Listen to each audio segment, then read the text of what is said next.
I think that when we get stuck in fast forward and are living too fast, it takes a huge toll on every aspect of our lives. It hurts our diet and health, our work, our relationships, communities, the environment. And I think what it ends up meaning is that we are racing through our lives instead of actually living them. Well, I used to be a card-carrying road runner, and I realized that I completely lost my compass when I started reading bedtime stories to my son.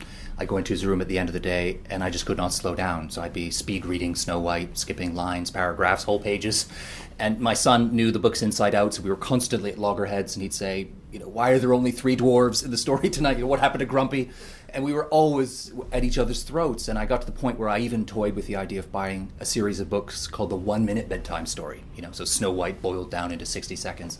And it was that was the epiphany moment when I suddenly realized I completely lost my bearings, and that I was running through my day, I was running through my life instead of actually living it. And that was when I started to realize I needed to reconnect with my inner tortoise, if you like.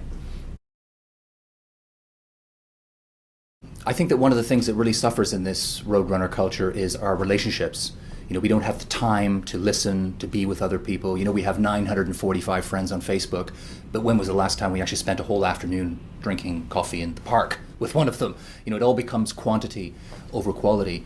And I think this is leading to a kind of paradox where we seem to be incredibly connected. We're all wired up, but we're very alone. Well, I think the simple solution is to slow down, but putting that into practice is not as easy as it sounds, because we're so marinated in this culture of speed, and the taboo against slowing down is so powerful and runs so deep that it's going to take time, and the slow revolution will be slow. We're not going to create a slow world next week or next year, but I think that we've reached a point now where this culture of speed has entered the stage of diminishing returns. And wherever you go in the world, whether it's Western Australia, downtown Tokyo, Manhattan, anywhere you go now, people feel rushed. They feel like every moment of the day is a dash to the finish line that they never ever reach. And so the conversation is starting, and people are looking more and more to find ways to change gears, to find ways to do things at the right speed instead of doing them as fast as possible.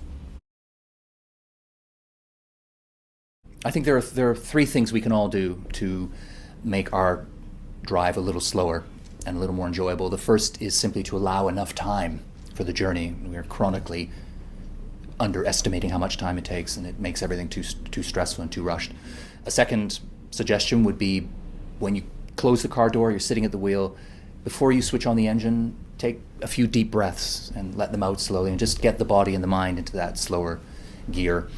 And a third tip would be to unplug the technology, to turn off the phone or the BlackBerry or the iPhone or whatever, and just focus on the driving and be completely in the moment rather than distracted and worried about what's coming into your inbox. And I think with those 3 suggestions, you can already start to get that kind of tortoise approach to driving. I think that ultimately being slow is a state of mind. And that means that you can be slow anywhere.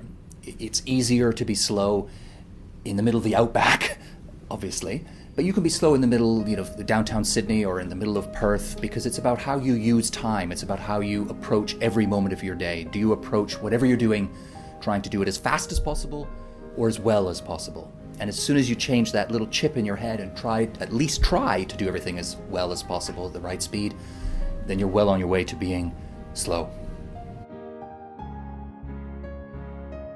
I think a world where we've all decided to put on the brakes and do things at the right speed would be a wonderful world. It'd be a world where people are happier, healthier, and also more dynamic. We wouldn't be so exhausted from going fast all the time. We'd be more creative at work.